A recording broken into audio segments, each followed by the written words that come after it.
Ugwale na abiwa. Umaye bina ina abiwa. Umaya mara bewa the grief. Bewa is dead now. What's Umaya mara the grief? Oviekia. Ola loba. Ola le sagien. Emi na talugan. Ugbe when I would go to salon holding. When I will go gear. Ata. Me wege me ka mwe me alu e ka bia wa e ka ma wa mi okuno je wa bia iwa wa luza bia iwa abi ku neseti de magi yo wa e we na we me amara enu we awon we gbo a uwe wo gba bia iwa wa igiose me ni giose u na gbe we se audio ide ni tie don please no fi audio no ya wo mi la nira no fi ogun me sis wo ni do ya disgrace we no ya gba o gbe we awon we wo le mi we wa na beno ya gba oge family we gba oge gi owa we gba oge tun we wo le yin wo ala fra wo gbe ke danu me ni wa pari ewe sunu kere ukin apari omozo ewe sunu kere ni ukin apari gunu e je ye gunu e yanga na ala le sagin no ala lo ba agbo ya en wo gba bi iwa wa ewe na weti abo na abi egwa just weta ole mi we wa agbo ya en wetu ye buli gbe wa una wa many kindness e ladian ogele me won kan gbe oye te keni we ya so ni abi iwa deri we na kan denu na o amozu o la le sagion la lo ba denu na o ye keni we ya so ni abi iwa we ye buli gbo a o we ye buli gbo a o we te we ate si ye se ti ye buli gbo ye go iye go na mi wo wa ona mi wo wa la ku efu a we message ne ye go message si ye go wa kere ja adiri han ko si ye go we o we ekia we ne 20 wa wa make no si ni ye go mugu me iye go gba we abi e wa ma gba we because o ma ko ya we kia o ma ke ya we kia ne 20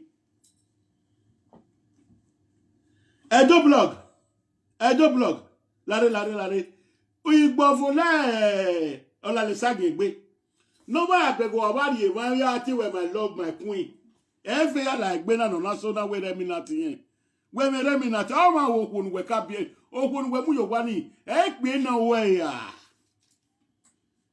igba o kun we mu yo wa ni we ti ye ka vi e pe no bi na e reminat o wo ma we mu hian ogun agun ana ma be o kan gbe o gele me nwa uzuo gbe wa gbon gbegbe re mi na ti we e ya fi kia we you we e kia we ru we e ya gbe de kia we gina je di ya gbe de kia we gina u me yan we ye Kevin we mu yo wani e o gele ro wa boyfriend and girlfriend wa hin e ma ba be ri oku a be ri oku e to ya ria duro be Germany e to ria duro be Dubai e to ria duro be China oro we ati oni owokun we e girlfriend wa hin wa odun ami o ye va bros deceive we u wa va gbogbo wa va deceive gbogbo nuna ya me we kia se ni ye Kevin na ye se gbe nu e de tu ma ya me we kia iye Kevin ales wa ni ani ki o me le se ti we kia nu we wa la lo we ni nu ala le ju le tagbon tan oje o se no na ire wa because we va deceive gbogbo even atalukan we ya wana ya we go gyosa no ko di ewe ka ma gbon wo ni ari ogie ewe na la diana we ma wa kati de nu ya 7 we bo to ta ma me o wi gbe 28 years we bo aga gbugbo owajo o se ni ari Nigeria ari wa iwon wa ni a stay ibi aso wa ibiele na wepo iye ma oye ma gbe yan de we me bi mo pa wepo ni we overtake salad we ya overtake we na de julata gbe agbote se ti je va bruce bi enu we ni an obi o me anu we va bruce ne e we na ka overtake me ne de tu we bi o me sisi na wepo ni an e we na ka we overtake me ne because we me nwa wa we kankan ne omo zo so azu o e ma age we tu gun iyan mai mo gba we na gwe Benegwe. Wa bizarre wagbon. E bisu gbe yourself we gonna ina only take boy di nemi. E Becky, e Queen. Iyan zero boy. E bado boy di nemi nu wo wagbon. Okwo wo weri eni. Okwo no refu bros. No me fu bros we ko. Oni we ti okwo. Okwo ni we na re Kaduna yen Abuja. Me eri ari okwo. Anahin, ni go on already now. Hello. Mr. Atiti. What? Go to Obota. Obukian. Is that the way you? Oh yes, Ola Oda Agwero. Ola Oda What? Agwero. After Agwero. Go. What? Thomas Akaro. Frankie, Frankie, all the equivalent, and why we say Kuyo, Oti wario no voiro no. Saki. Ino ala le pipi, ino ala lo ba. O se nu we na je we ofi. Ofi go. Frankie wa onu be na na dari gbe re. Ije ni dedika egun ya de gbe mo face la ya de gbe mo la den wa bege si. Very useless somebody. Even if we egun yin na olugan o.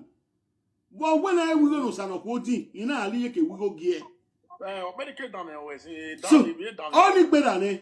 Eri matana lugan o ya mo ma bia ewa ne ye bully gboa.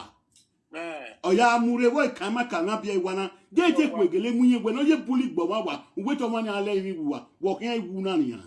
O we so to ne we nu we tie bone. Eri oya ti we mu be emi no ye. We to le wi wi wa. O no kokira. Ona gbe mi la ni ra ya ri ba ye.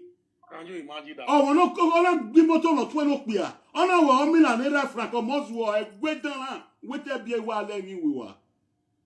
It's soon, even in our gear, my way soon, no. Even in our gear, even gear my wa. If Frankie didn't know where you are, OT warrior. Okay, then you take back, brother. No, they wait down here. No, they wait down here. Who will let that be one? Umaya bina ina abewa. Umaya mara bewa the grief. Bewa is dead now. What's Umaya mara the grief? You understand now? We have to let them say. Igawe. Abia iwa. What's no? Uwu ya afraid de Becky. Una asiga bia wane Becky.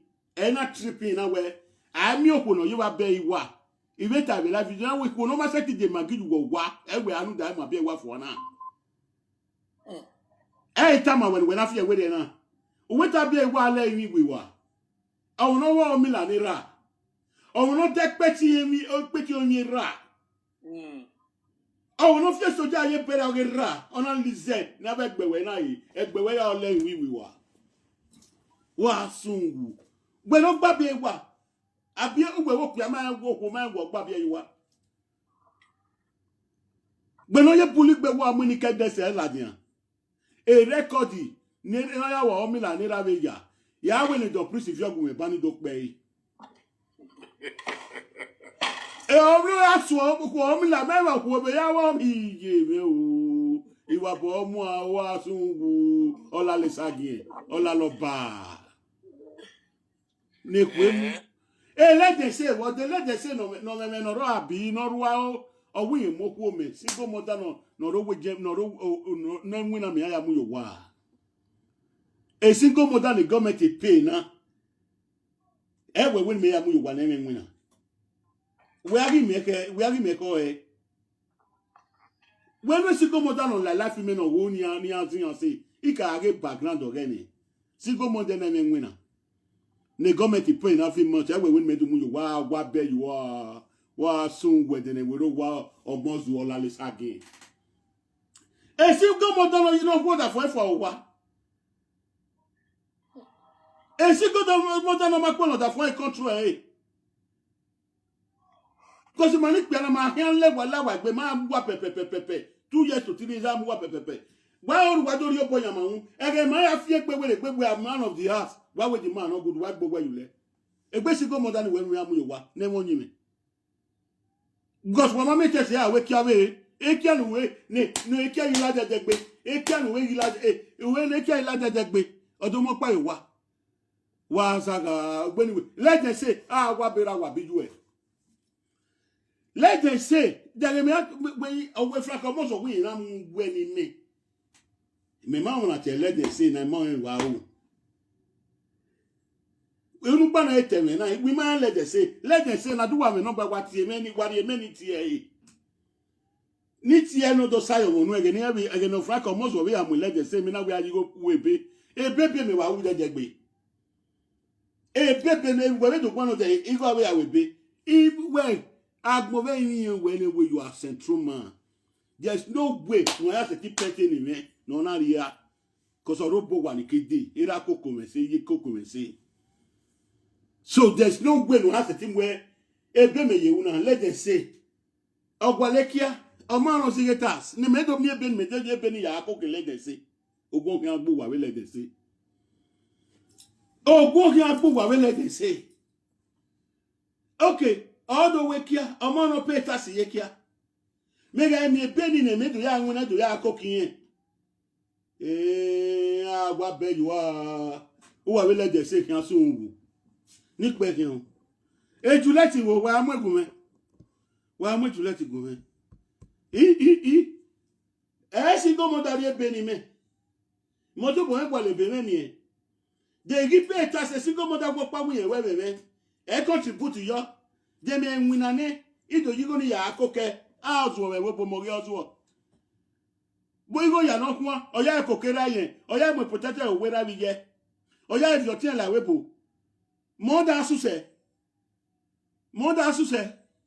wa be you akoya mi okunu we amu o bo gbe wo de ogo no bi eni pe ni gbegbe a remnants o we ya iya ejo sapa space maye a remnant we na ya fefe we kana iyan we presenter obomekin iyan ti eme ya we video itiyan ni boku ma mi ma gbagui owo kamenu wa ma mi ma gbagui oni o ise video we gbe wa ti awon lagun me wa ti ejo blog wa amagun ni do kise ma no ka abo afi eje te ki awe ru we ya you popo bun ki awe ni you we ni go fi aba me do blog ya gbe love we gi fi eba who guys obo kekere o eve la igbe o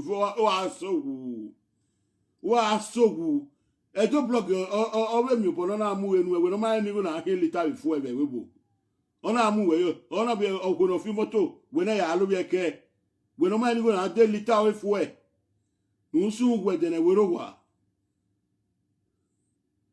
o sa see you there ije ni pe kan iya ye be do wina we mo si go mo da ni me let them say he pay tax we no go ya pay tax e be me ona le wu okay me do ya okay mo pay tax e be me ni me be me na e do ya wina e do ya ko ki vie ogun ya gbo fra ko mo so wa sun wu we gbi pia no so wa ni no ye school no so wa me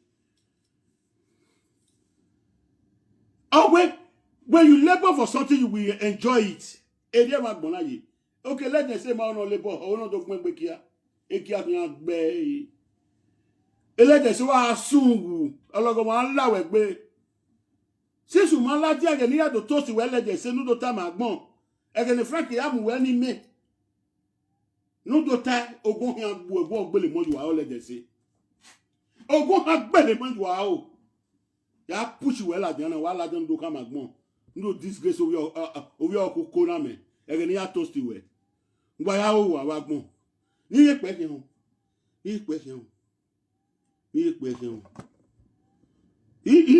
owo yan opo wa ni yari opo me ri opo me jogi mere ne we jogu gbe la ge me jogi mere ne we bo me am viola de bo we me se ti yo pala de we jogu mere ne me jogo mere ne no ma yo ko yo so ipe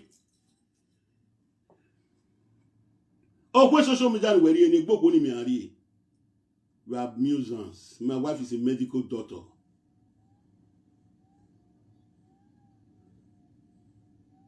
I live in Canada, Ghanaian. All year with a medical doctor. When we were the Oponia, we live inside B. Owu kun live yes at A, ofu aberi you wani. Wa guri ya wa gbon wa sunwu. Girlfriend, girlfriend wa marry ni wa say for pa ya enjoy gbo wa. Alright, so don't let me make va prosu bi e. Again on ya gba ogo mo we can we ya enjoy. Only stupidness in ogwe. Again on we ya on me make va prosu bi e bania. E se ti anga mu we nu ya we gbegbe. Bo me so amana. Bo wa na ru gbo ponu nu atu e yo de gbe da mi no hin mo wa yi go ya gba lo mo kan. De go na de le pise. Ugbo a de le pise fi oge mo be Nigeria have family work. When I about a video no 3 days ago, 5 days ago, when I about family, but when I don't muscle like I know that I have the family way, my baby, ya come back more where Oswaya the lake. In a come Oswaki or Moswo. Wa bon, wa bon. Oh, we well, then we are massing a rebel. Oh, where no happy, they know him, dressing no happy, they know him, ego no happy, no him. Imagine you go back on Facebook number. Wow, bon. You are not taught to my category. You are too dirty for my liking. When you are in me, when you are in me, there's in the back with phone. Oh no, where my friend you ever although in me with phone social media. Where Jehovah Witness semi aye. A Jehovah Witness is semi aye. Or make a Jehovah Witness. Or we are a Jehovah Witness. Oh, here, message in the church. My way, my bagui. Mawe magbagu ima yetu egbe. Ima yetu egbe. Isa ti ye church je kan, a church will have the civic bear, where a church will have the civic bear, a bear, where no my church when I no my church here, or in what. When you are in any church saying I go water. Wa Saga wagbon, wa sun wo mozuo. Not pay him, not pay. What bed you are? Why my Bobby a what with all me we were? Why my Bobby a what with all me we were? I will not be any way. Oh, no, take pet you in a mere wedgie. Oh, no, Milan ra. Who did your Hannah? Who did ye? Oh, no, Demilan ran, Milan with the separate January. The never day you got up in Nigeria, I'll get 3 where. On a day you got up, or get you got up, or get 3 now we got up. I saw do it. I went on with a lagger. I went down my day 3. Ye, by you got up. I asked a beer while I went at the 3 get. I be one of the well we got up that day you got up. Ever good one. Wow, bomb. Wow, soon. Over your Daniel Diku. Over your Daniel Diku. O wa be tola no ti won ma to bo ni an ana hu o wa be tola no ti won na te bo ni an e be tola no ti we wo ogun fi agba be kola no ti we ogun fi agba be kola no ti we ni e mo no ti e la video we ogun fi agbe an wa sun we de ne woro wa e mi te me no la we gbe no fi an la we gbe we no la ti abia na te bo na bia e wa no we no de peti ni ameri we yi. Uno got na be one of the pet in Amway your mozwo. Ewa bully, ewa babia iwa. Uwa whoop your man, woman, or babia iwa, a bully, wa bully abiwa. Ake, a police in India, FBI.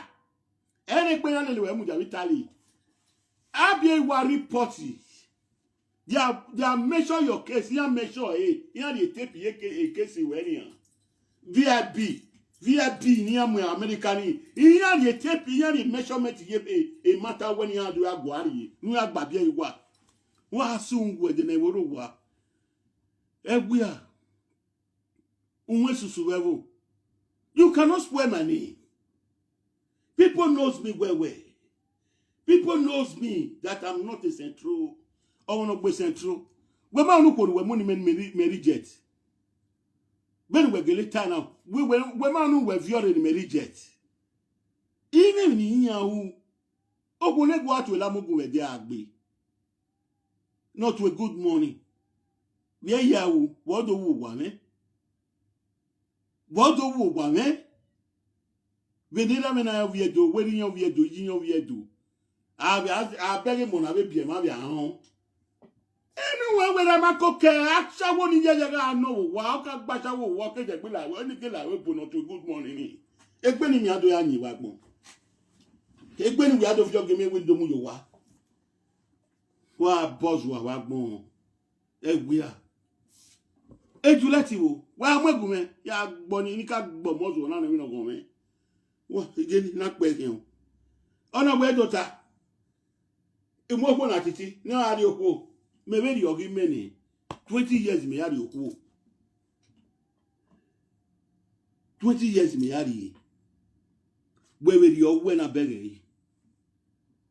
Gbe ma run oko ni we lele ni we ala webo. Wa de wa gbe se 2 years, 3 years.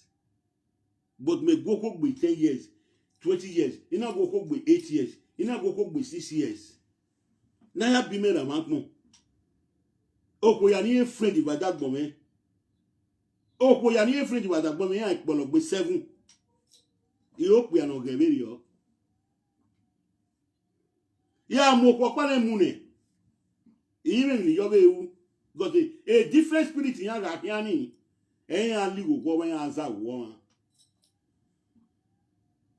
Then okono be me na zun dan me maka wo oko we abia ni me wa ko e ma te dream eh and me ma oni igbe agia no tabashi ne igbe agia no tabashi ne ni dori eyiwa egbe ni yawe aweto magi bie we magi bie o magi bie ovi arodo mu pa ovi we arodo mu we pa wa da gbedo kin single father single mother with 96 years but o ga bie nu omo aruwe wa ni ese ti pa wa re gboko ni we mejo amuyo wa no ya pa so ma 96 years we ma wa shawo 96 years no buye pa wodore we ma wa shawo na we 96 years e no buye pa wodore bene ejulete pa wodore julete agbonta e we bugbe ejulete we friend na no we e bed price yoro ohun e gboko ni no condemn we medo mu yowa na me no bo e to egbo ame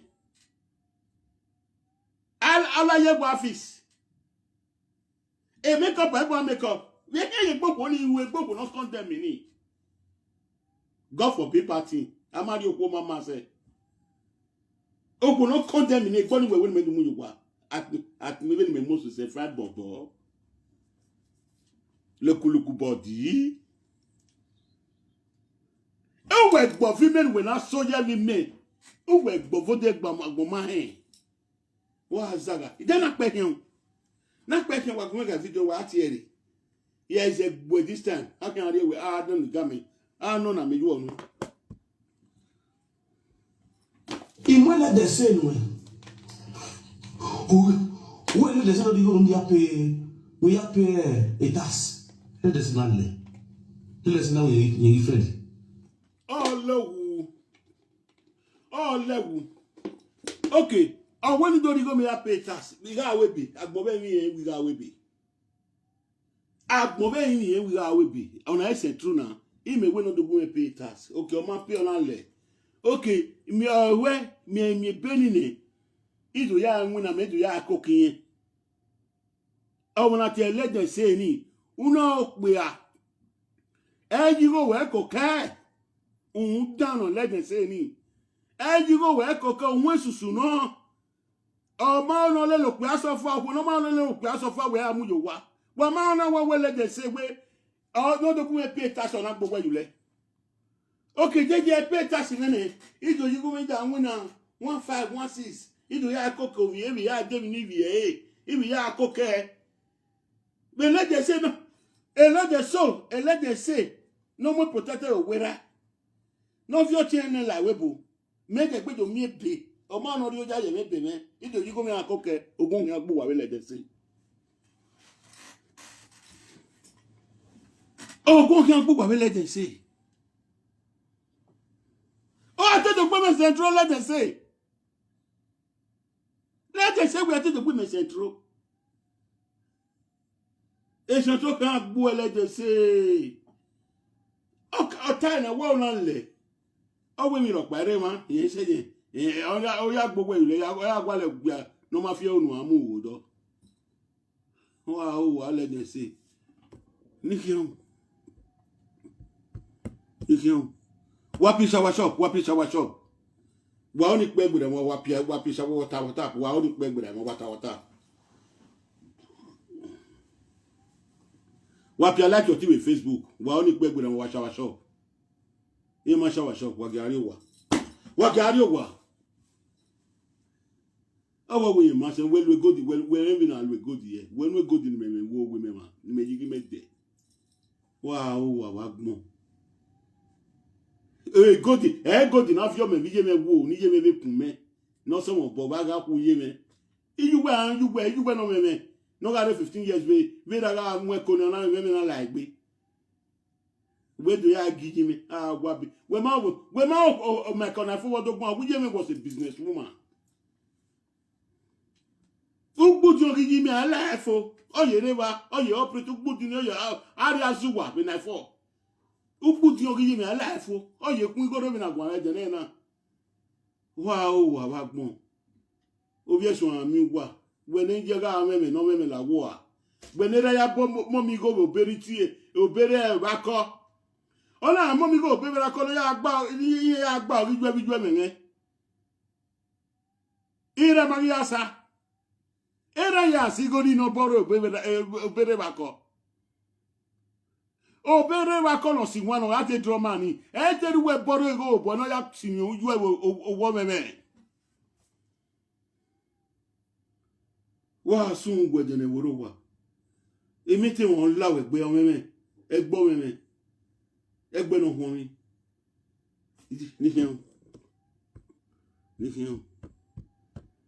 ni hian de nuwe ni ma unu imuno France imuno Spain o kan Spain yo imuno joy no Spain ejo na mejo wete mu ni me na ejo na mejo wala mo me Spain di wina no me di kino na wina ejo no le labewo hian ami wo gbo na we na ami wo pe na no pa wa we medori ezebo ko o no pasha wo for years o ye friend boy le labewo kian we gbo ni we medu mu yowa e screening meji u pa ti ejo ni u pa ti e igibe ti owin ero do si yen we your friend we na say go outside maybe wa fi fun pa onu wa fi fun na ina wo pe ameje ola we ki ameti ejo ni we no ba ni me ola ru wo pe awe ki ameti owo no ba dey as na farisha I will call you ina wo no wa we ki na we mu ni me no be o ko to pa do ime ma ide gbe ti erisi ti na jo na no ba igbo me ti na no jeri asunu ti edu no jeri asunu wa Saga do be no yomure no we mure we France do no ni hi no mure we France no bien na guba wete mure we France na guba ri ego fune no giro we gaje kebe we France we no ri iga duro ego na amigo aguba kegbe yo mamume igo fone ni meja igo singo bi igo aguba bi aguba yari ba ewe na mu no ri France ni wabu wa woni wa we kan sunwu etu wonu sili alajan wo wa sili alajan o we ga oni meja ni agbese to rin we ga ya bi wa agbese to em no se no ma serious ni mu ya we ni ma ri afo iga an girlfriend igbesu we call me edin we call me go no ra aguba ni we ga aguba no reference ni wa mu me ime we girlfriend me ga aru we bed vedero eri ya tiyan ero pa ti omo so wo yin like Atiti no pa ti omo so wo yin like Atiti ime ti ra agba le mi ado mo ki ame yan ma seti ima ku eni yan mo ki ame pa Egbe kian yi. Avec ikuna yan ti agba le wi an me kia me ge mozo e. Ide ni pe kian. Ni pe kian. Wa ma wi me wa so wa. Wa ma wi smart so wa. O wa sun go. Awa shawo no tabashi ne we bo na go ba mi e go fune. E go we adomu ni me. No really we government. No really we government. No ma say you go boy mu go why government o mo wa ni. You give your yari bai. Only we me do amu. Eh? Only we me do amu. E we yo yo wa. Ni me ya mu na go baka o ne ni ya mu enu we ka o ne. Okay, fi. Everybody could this na agwa be you wa.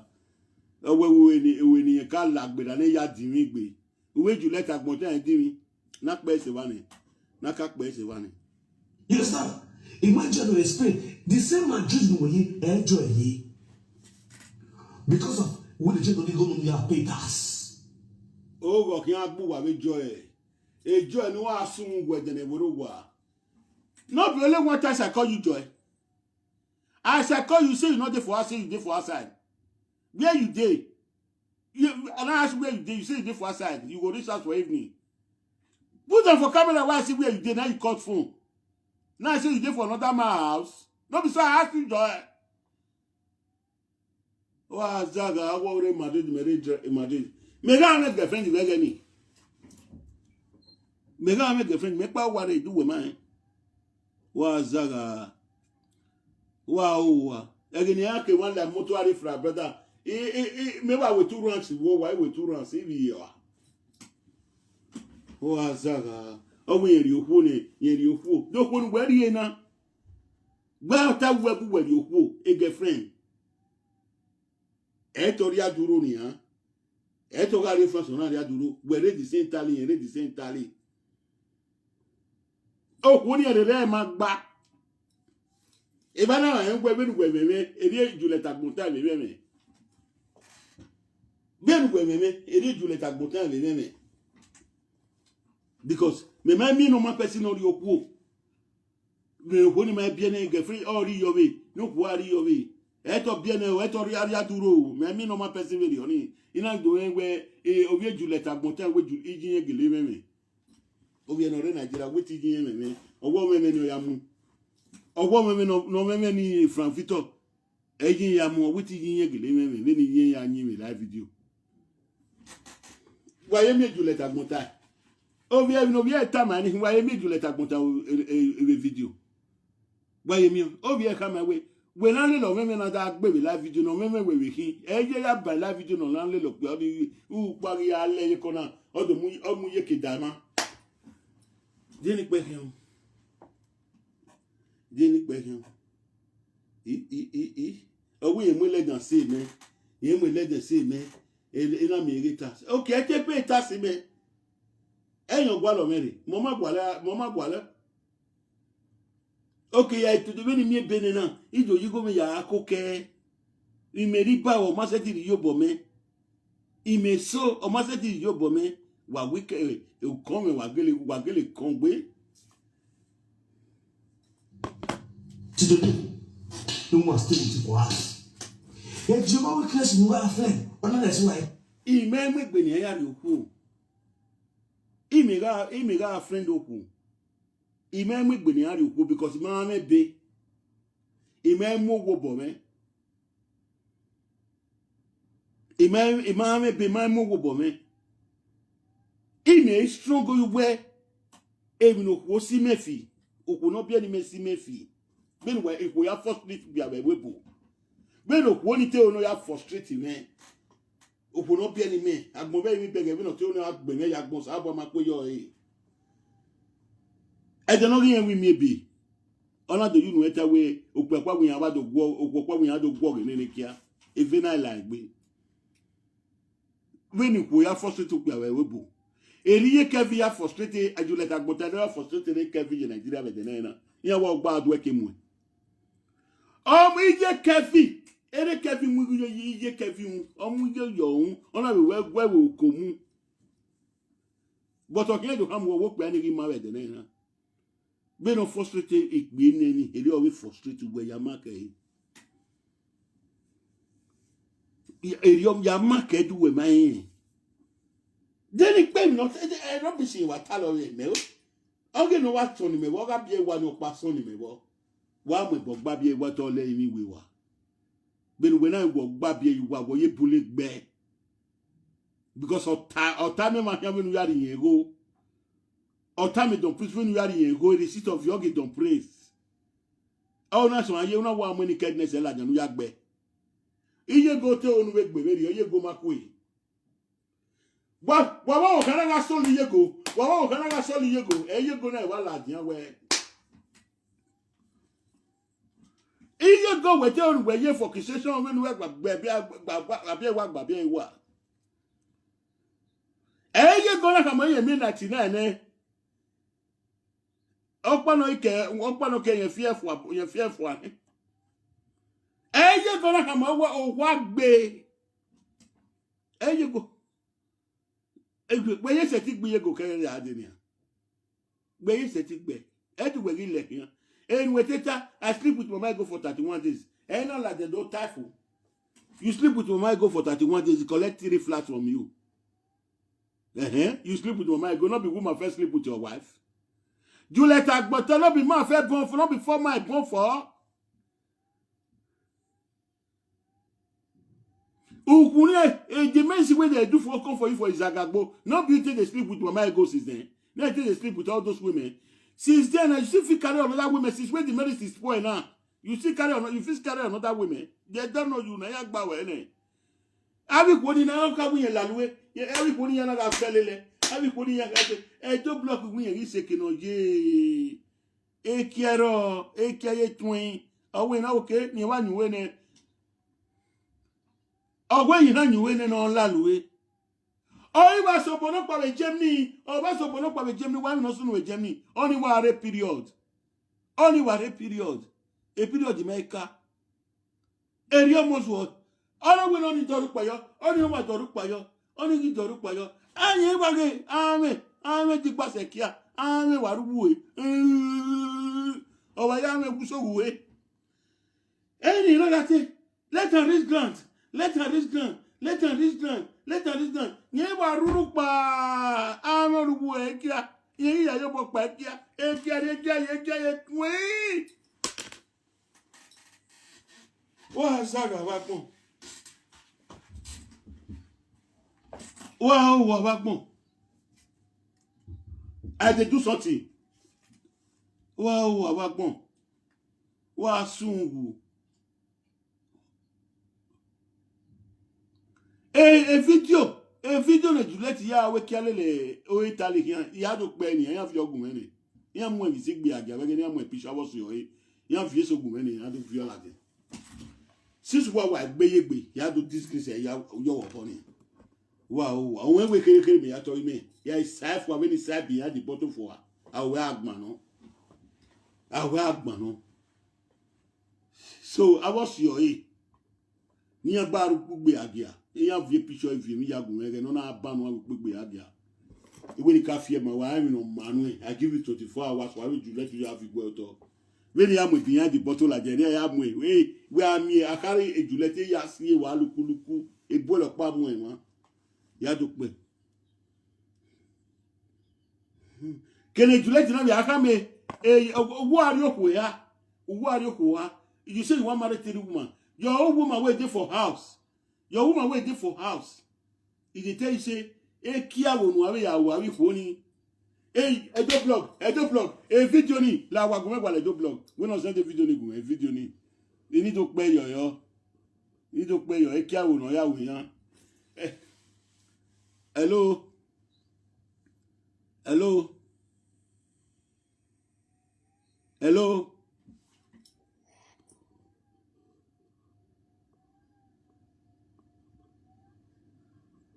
Abi when you block you so ya dey block you now say what to boy legege ya dey wa block you una no know wetin happen the time wey I do block come on Ije, on va call him. Hello, J. Call you no gay. But I don't need no. I don't know. Ya collect do blog we no do time. My yare social media ni. My again do blog ya time we. My again ye Kevin ya time we. Who can you with 7? Who can you na yawe? Go wait the better. The go to wait the better. The go to better. But oh, when you wanna have we me kia na we. I do blog ya record ye Kevin ya. Ye Kevin na come do blog we. Oh, we are mother no na. Edi e wo no na. Edi e hiave we no pa. Oh, we na we kia wo. E ko na me kia unoje. Uno ya la le hia. E me wa so no mese. U wa be tete yen wa pe. Oh, we say we pa no re Germany. Anyway, oh, 3 days a period you make. Oh, we wa ri nu yo.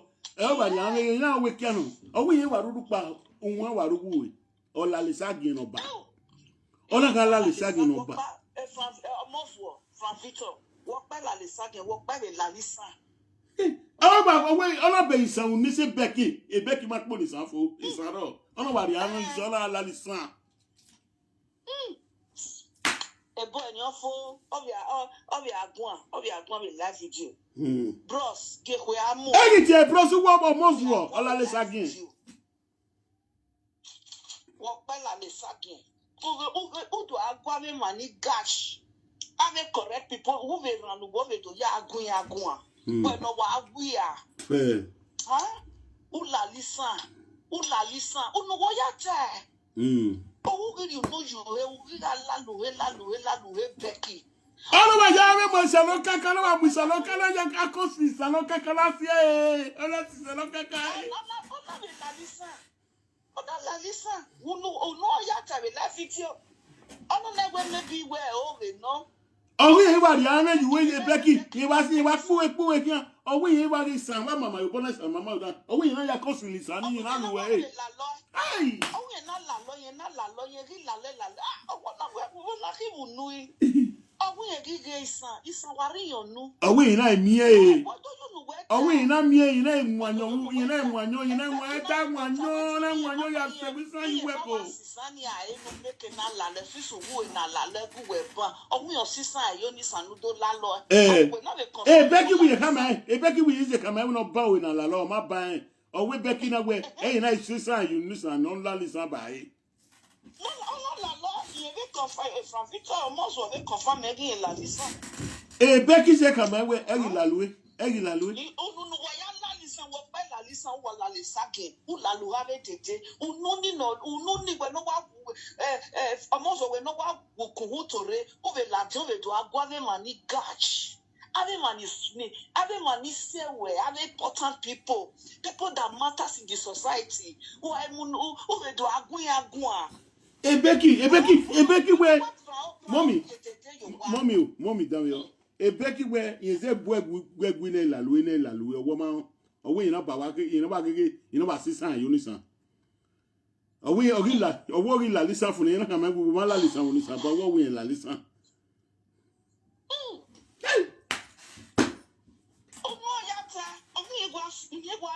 oh iye o we la luwe no gbe wen we ni sagin la la ja we no gbe wen ni when you save la dia robo we no gbe wen ni mudia o pa la egbe o iye wa fi obo yo ni sama mi no bi ari la dia iye di ame you voni san o la lisa o ne bi se Becky la le ya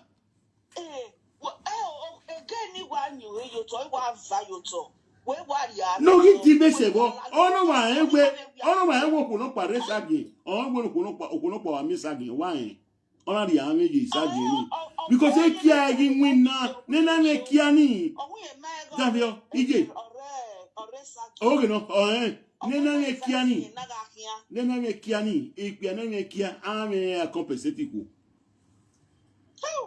so we no la luwe o yo bon de kiare e kia gu no yo bon de kiare o yo bon de kiare o la luwe e ge ni kia we ya temu o wa ba yo pa o wa pia o wa to e ko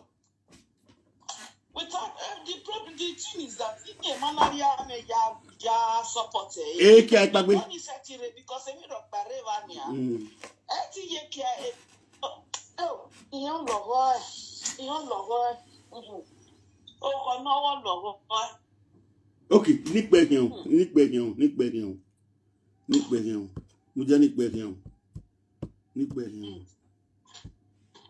Your greatness is married. She's married. Do you know what your problem are? Jealousy. O máa ń pè wẹ́n ní gbọ̀fù pé. Gbẹ́ ní gbọ̀fù pé. Jealousy. Gumeno na. Wo pa ari dede jokwa. Dede no bi mi pe nene. David kunu we friend na. Ine yi ka mu we ni kunu we friend na. Ikunu we friend na ya fefe na me say friend no pa. Mujane. Ikunu we friend na ni me na jealous we me say friend yan ro pa because yan nwe no boy government to asani yan. Ogwe government yan ji. I cannot friend dey yan agbogie. Because mami yan magbagui. Do mami yan magbagui. Iyan the platform yo say mami yan hin ni boku me yan hin. Orion me yan hin. No da mami yan agui, mami yan be agui a. Wa Saga ba gbon, de ni gbe hen. Selfishness. Denu me na ni yan gbovo we ba na selfishness. Ekia unwe. Be agi jealous we ba na. De no selfishness na. Last time I checked, Okwowo Milanera. Okwowo Nana, always Berianera. Okwowo Milano Pera. Then you get jealous Weber. You understand? They know you come in there, no tamu. Okay, Mudia. Jealous. Oh, wait. 28 years old. You are not 32 years in the boy. 28 years, 30 years. Osabana Bowe. Iwon meya. Osabwa yo meya ume. Ina we bo babo. Ina we bo babo Nigeria. So it's not compulsory. We must do what we bo. Di go na re de. Ima we de. Iwe ri owa. Gbogbo owaju. Me bi o me citizen ye we bo ni. Me biomo me biomo citizen ye we bone where you are biomo citizen we no ma bia we bu we no ma bia we bu no you am la luwe e mi abi da jealous we bu we na gbin we no le kankan no we kankan for January no la no wanyo for January to December e ma gbo for wa gbon fo me ma gbo fe je ni bagwa even the destiny papa is say me ma gbo for o pe wo deputy governor me ma gbo for we no la luwe no mu ngbokuta de gbe mi kin da gbo for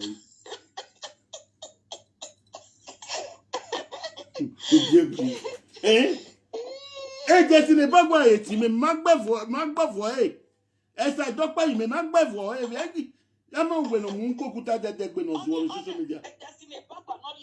Two important women of this industry. Ah, we did. When no swore live video de gbe me here da jealous.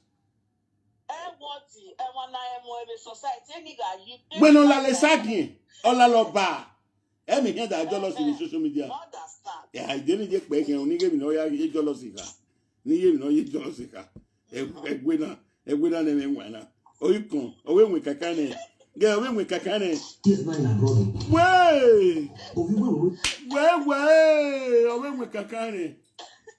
E kakane bwene. O dayo diku. E kakane bwene. E kakane bwene no ala e kakane bwedi na iri. Ologogoro. O maybe no talk. O wa jealous eh. Tell no me na jealous. Ina swing right. I thought just on your way and he never made he used to want to go there so you take the probably idiot. What's yeah, you're cross winner. Wow. Ogusumi lo uwinya ya na una gugu we gire ba na we cross me. Wow, about go me up my toast. Tiens les platforms, man. Et deux blogs à des plateformes, ils welcome, man. My love, my queen. Voyez cross, man. Ni beaucoup, mais voyez cross, man. They do love avec vous. Il y a Kevin in Wekani. Où est ma mère? Il y a Kevin du let agmontan. Où est ma mère? Il peut not bien after il be again for 20 years. Il y a Kevin du let agmontan. On rit be again avec Tripoli. On a rien. Napoli, on a rien Torino, on a rien Parma, on a rien Duro. Ami qui y est que vous m'avez à Galave Woni. Y'a des Sardiniens. Et vous ne faites rien à y avec Bibi à Gabo. Et vous ne faites pas rien à y avec Bibi à Gabo. Batia Boni. On a eu de Marie bien, où est ma mère? Okay, avec des friends way friend way. Mudaneje. Avec des friends way friend. Avec Becky. Avec deux blogs. Non ma gbegbe agani ye Kevin gbe ye Juliet Agmontan. Non ma bien ni piene. Non ma bien ni piene. Okay, oui ye Kevin na do tun so gan. Où tu vois go. Où tu vois go. Qui fi, mo be mi ye Kevin ata. Qui gbe e Juliet Agmontan. O ma to ra fi won la de ya lerun. O ama imi o pe lori mu. Content proper. Il donne à quoi le vidéo de payer. Il m'a pas vidéo ni système, il doit vidéo ni disgrace. Mais il doit pas vidéo ni pour le Wahala. Il y a quelqu'un. Au moins, nous avons vu pour un y aller où. Et la même mieux que nous mouver. Et vous n'avez à dire content property, non. Ah, madame, eh, garçon. Ah, ouais, nous avons garçon, le lovier. Oh, y'a son awoué. Oh, y'a son awoué qui a awoué. Owe nosumu. Ona ga tie goson. No no we okana iye. Ona we goson ge no. E we okana na ga tie no de. E yo ise ba je no ise ba ni iye ke vi ya matanga pints. E black pint okpa ni iye ke vi yo e be bubu. Ona vi enwe ko a. Ona we obegu we ona be wene. Emi e ya ri an meju iye ke vi so ala lo. God, for God's son, my God's son, you know, it's like God away. Is any question?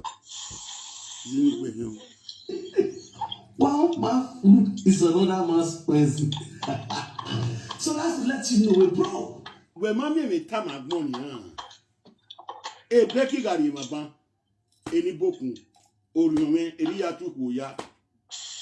You know what the everybody yatu ya. There went over here.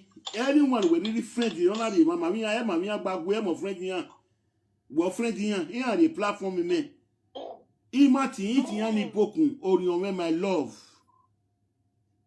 It's a form of respect here in here. They are crossing here. We're not going, we're not going, women, what do we call her? Okay, we are a platform. You are we are getting like one if we are Maria Moya. Wherever we make we were. No way, I want to start the backbone. Esther de backbone, Mamma, la He just said the backbone, you know, the Panoa. Eh, we not the Panoa. Well, no, only Sierra, only governor, Pokwen, Wama, governor, back your money. E no se na igwa ye mi ya ni na igwa ye me sabe destiny na wogaro mi ya cause iya we odwe page we ni na rigogie ina rigogie no se na igwa yo a iye ni ikwela wa kere da de no na agwesta gwa Esther wa oni die me na dey die come and settle come and pay homage wa oni die mo ka ku ni ya we gbugbo wa we iyan bo la koko mo ka ku ni ya we gbugbo wa only die, you come and pay homage, just like Dr. You destiny back, come and pay homage. Udo hasame ya die. Iya wala ko mo ka ku ni awe gbowa. So wa ni do ku me gbe na lo tekekan. Wa ni do ku e gbowa style Dr. You come and pay homage. Destiny Papa come and pay me the life do not tie now. You know what I was getting oh I was born. Wogbiyan bana. Video ni mudia ne wogbiyan bana. No that win a Destiny day to mure no mu geju let agmonta no gbe to 25 years we go. O ma te ge ogbiyan ba te o ye gbiyan ba si this is then. A record ni e agbale record ni. A Destiny awa ti me baba na. Mo win a Destiny team me. Mudia mo win a Destiny team o wa ti me baba na 2,000 euro. Extra 2,000 euro. Wa wari me. A record no gbo wa ba ni. No wa win a Destiny a de togi o ma de togi je. Ya se pe ba gbon. O ma gbogbo ile tu wis o le o wa gbon won si tu na. E gi gbina na re e ma ya ni gbina na we do stop space na. Iyan do tie bo me okeke. So wa oni o wana me matter we ade. O wana me matter we ade Facebook. Wa woni do gun ayo you pay me for it ya ko egbo ere. Se yi du ele lo ma. E ma ya ni du ele le. Be mi la ki ku iye jo e we social media na. Imu diane owe mu diane utame iye jo edo ati ebo na gbele kan ko yo we dero iyoro ogun oba wa ma awu wa ma so ino bu no bu veri so igi we no ma so esa jo pa iwa on do ko egbuwa is 2000 euro me o ma se bo ti me ti ari ewe atiti wi la de la video account we me iri enu e ilo ko egbuwa re no ma se jan o ka ma se ti mi go ade to na ona ja fi ona ja gbo da gbe Destiny ba meto awon ma de to mo fi e yo de to wo da gu me gbo na gu we ri oku wo no ma se ti de go ma se ti de wi phone oku nu ye wa gba lo pe ni wa no to de wi phone pe no wo ko wa no to te we phone wo ka wo ri oku yo wa na no wo wa when I Saga Esther Dopa, when I said Dopa Latia, no, all you know about physically, but no Latia. When I stop, because I know what I'm doing, I know what I'm saying. Then I'm not shooting, no short nika or pint. Esther Dopa Yegaji Latia because it's all clean.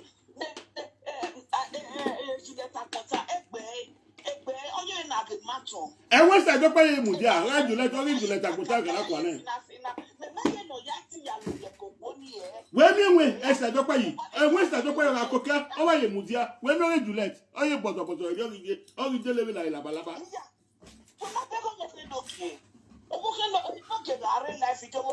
Boya ge we Juliet agbota o ri dele mi na la balaba e yo ri dele mi na la balaba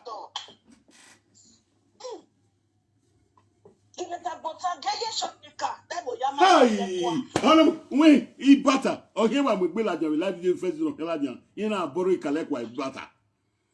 Ibata ni ikalekwa da gba won da lawe po. Na yi mi no igba na agba. Ejo ta yan kan. Ona yan kan o te. Ina we locality na is abwa gbe ni gboko lo locality na.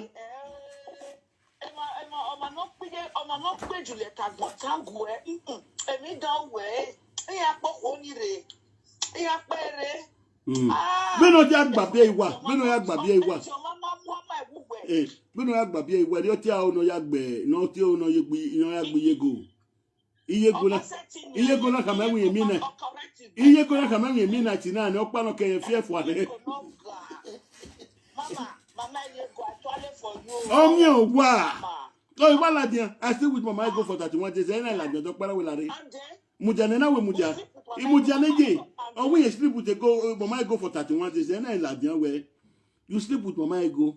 They talk and finish. Where your house, where you build. Mama I go collect them from you. Ona ile kere ni anpa. Well, we mujo wana. Iye kevi. Juliet agmotan. When we sleep with you, Mama I go for 31 days. When no bono when you boya lo we ko ye kevi e bed price ye room ye kevi no mariton ye bed price ye kevi opono ro wodo we marry na ashawo adultery woman ye kevi ni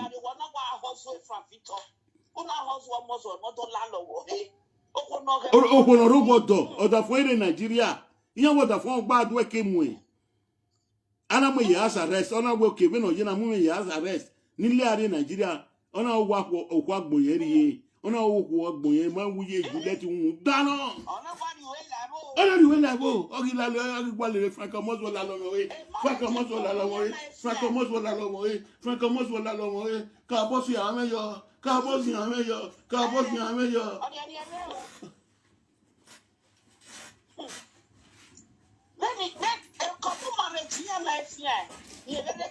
Fọ wí ẹyẹ ṣe wọn ìlà rẹ dàbí ìjẹ ọlọgọ yẹn akéèkì fi kọmú marriage ní ọlọgọ kò sọ pé ẹnìgẹrẹ wọn ìyàwó yẹn àfihàn bá níyàwó pé ẹni ìyàwó ló pé ẹni sani bèrè ìyàwó pé ẹni sani bèrè ọ sani bèrè yẹn nù wọ́n àmì ìbínà ẹ̀ ẹ̀ bá ní ẹ̀mọ̀ yọ sọ yẹn ṣe ọmọ zùwọ̀ ìyẹn bá rẹ kiri ẹ̀ ìyẹn gbé yẹn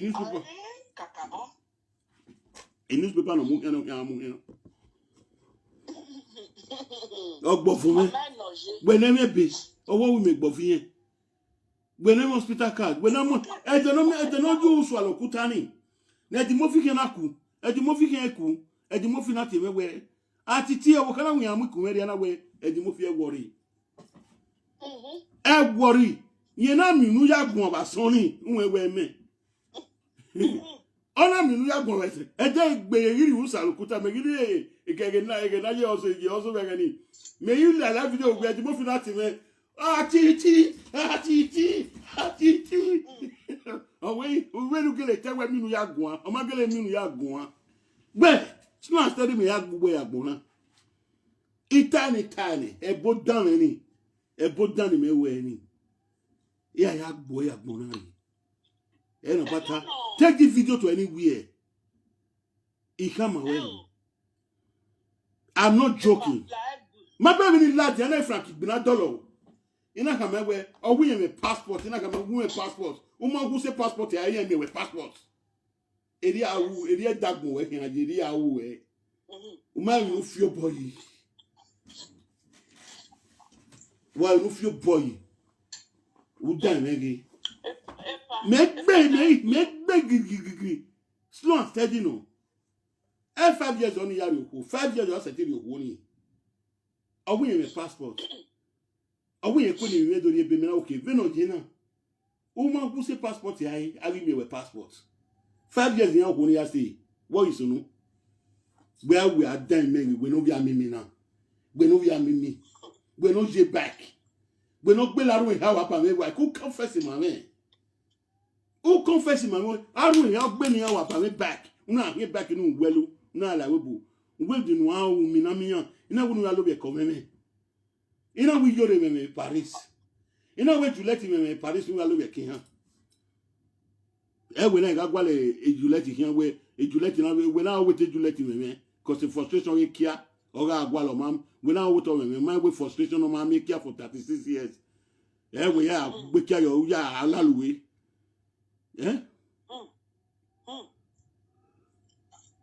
Wa so bi. Gbẹ̀gbọ̀n. Ẹ̀gbọ̀n. Ọ̀lẹ́lẹ́ náà bẹ́ẹ̀ mọ́tò ọ̀nà wáyọ̀ bẹ́ẹ̀ bí live video. Ọ̀rí làdìyà ọ̀gbìn yẹn máa lẹ́kẹ̀ violence. Dàtìyà ya gbẹ́ ẹ̀. Abati lórí ọmọ ẹ̀mẹ́ ọ̀gbìn yẹn ya gbọ́ ọ̀bí gbogbo ikọ̀. Pẹ̀lú àmì àgbẹ̀kẹ̀ ní sẹ́dọ̀pẹ́ iná rí ètò rí lò. Una wa mo e kuri ada tu gema na hia ni aya gbe wiko we be mi ami oni me ye we no me na ga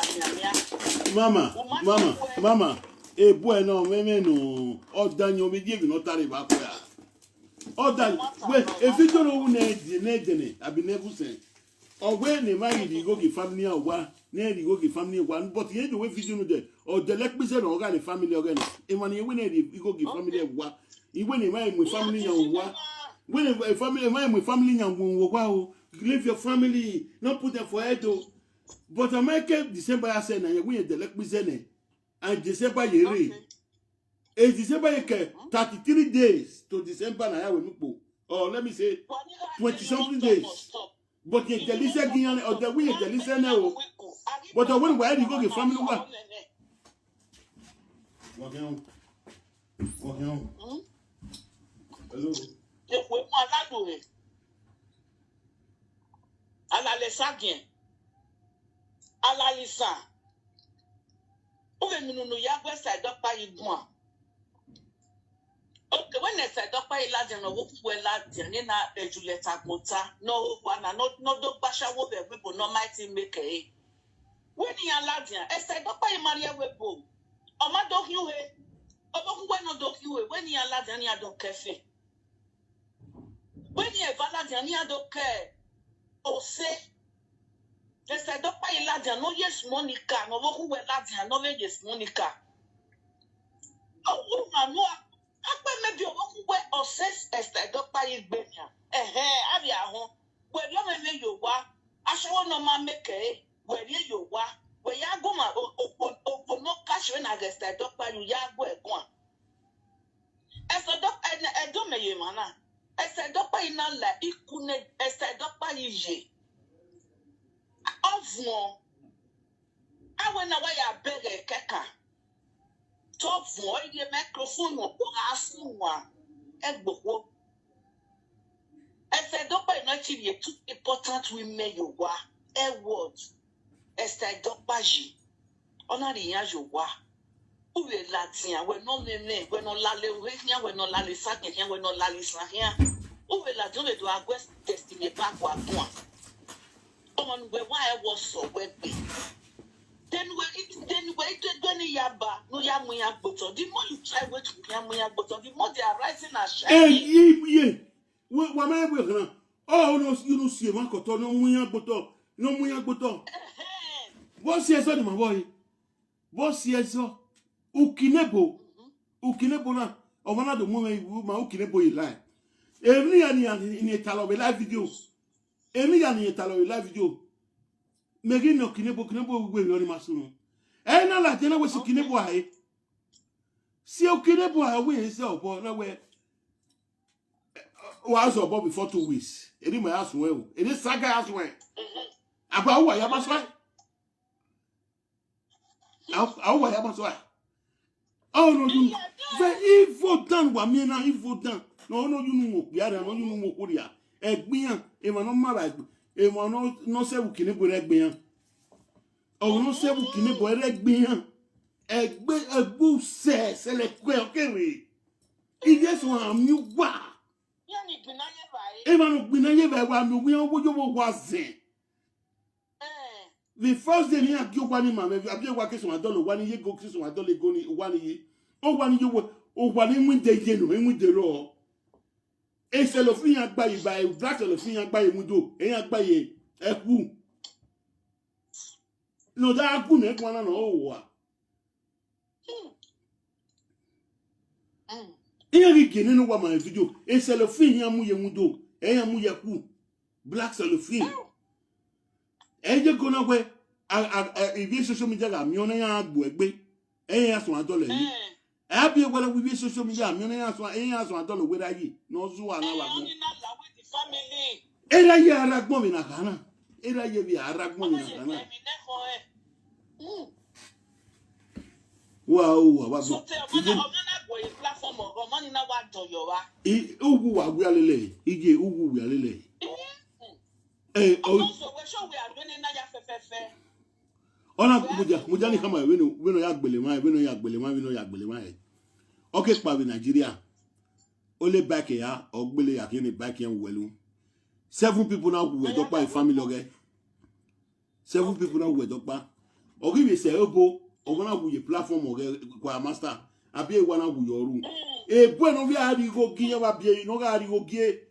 E bueno ga ari go gie no le ni gbugbe police station no le ni gbugbe ya. Igo no ni bi ari abi e wana na kokigo. Oni na ya la webu. Ona ya la Italy. Nyege bweni kanseti am bweni kanso am make 6 months o ya gbe bweni fo. 6 months o ya gbe bweni wa la we bo ma hun iwe Nigeria. O ba se won ona wa ye ona gbe wa. E sagin ogbe alele ju wa ma yin. E sagin ogbe alele. Unu ma re social media na mi yan wo lo dede gbe ma no se kan yan wo. E platform me na gwa na. What okuno call me na. Eri o ga call wona wo ye platform we. Ni me kere live video na ma call me dede gbe ro ko ma hu. O ko ni me le friend ro ko ma hu. O to sa me ro ko ma hu. O si me na mu ki Nigeria ro ko ma hu. Unwe na wa hu ya he. Dan. We no zoom da variana. Wa ya diag Maria vi. We are love ya unsare. We are love ya unsare le dore because dan ti variana. Wa re varia vi. E de na biore se bunte du ufian wu. E de na biwa franco mozu ore se bunte du ufian wu. Un dan. Un susuku. Ogion pano ga agbada le. O ga agbada e be live video. Ona bi a ogion pano bi a ri go osana pe na nela. Ogion pasa esa pe na nela ke esa pe na nela goja la ogion pa we wa kina. No ga agbada e be na. E we ga ri go ri go ki pe we na die. Gwegbon ye gere gwegbon. Ni pe ke o. Alalo e la wa. Ni oliwe degbeta. We degbete wetaba. We degbeta yi. Yi ma witi metetu yin ni me no ma vie pichi yin ro paladian. Ni me no ma vie pichi na nyama ti metetu yin. O ya mo pichi meladian. No la loué de. No la levabros. Ogbe no la levabros. Ije we wire te me kwa ban o me kwa no ta ban wo la le sagin o la lo ba ai o la le sagin e di mo fi gbe we da mo video ti mo fi go we to pe wa ko e ije ro pa wa ko e ja mo video ti mo fi go we to pe wa ko e je mi agbon ni wi eta e di mo fi gbe e ra when we do ya condemn marriage able to say when he we marriage mammy nobody we marriage we wana we wa umeti we ho o wora papa mareva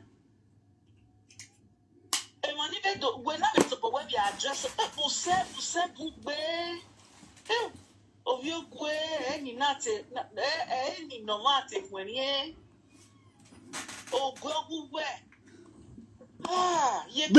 Beni me wa se na. Beni me wa se na me. Ye ma bege me.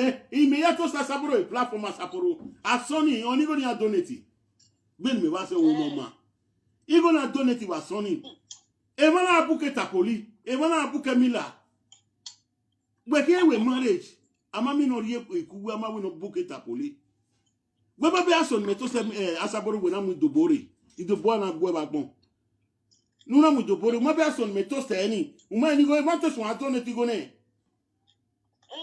aba wo ma so live video na e ba na afa mi la because asaboro ma si your bo ona is one avia wasaboro ye ka to asaboro ye ka to se ne ye ka to se ne asaboro no se we ai ona fa so lo ni ogun egun we asaboro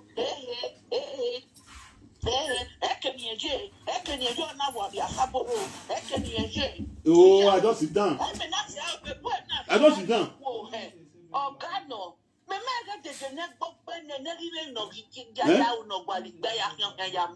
I know you want to talk. Bread? Who's bread? I don't know. We'll go check another full price. You don't pass €2 or something.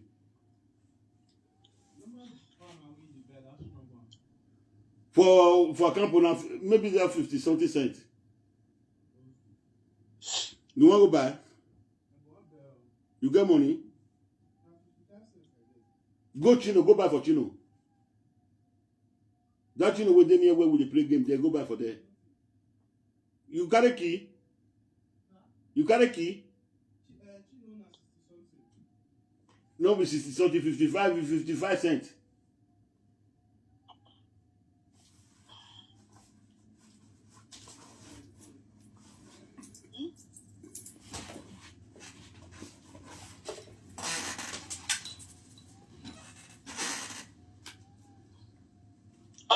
Again. Listen. When I want me, when you have to pay no work contain tag or no book with no more for she. What by a land is again, what by a land is son. And no one tie. What would you where money more need to train you for it because on end you have more while you're a one robot on it.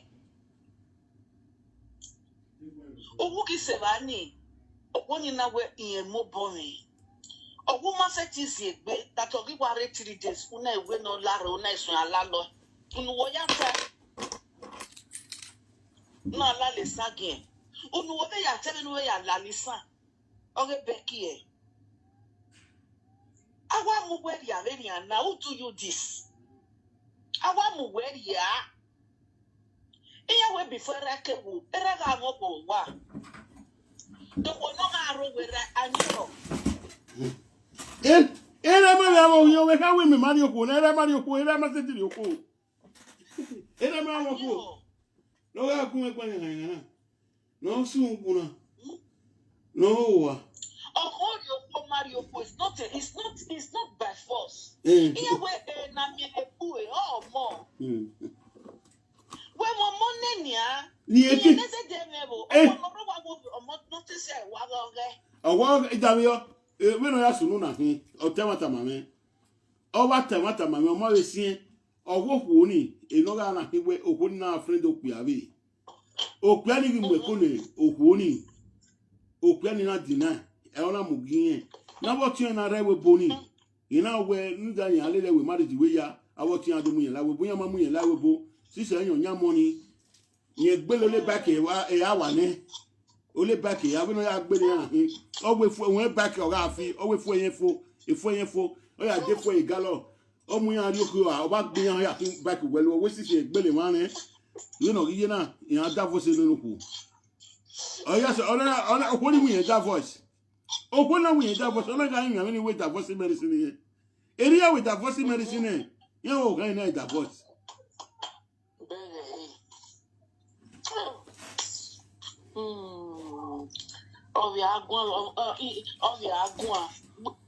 now we know what he did. Iye ma piece of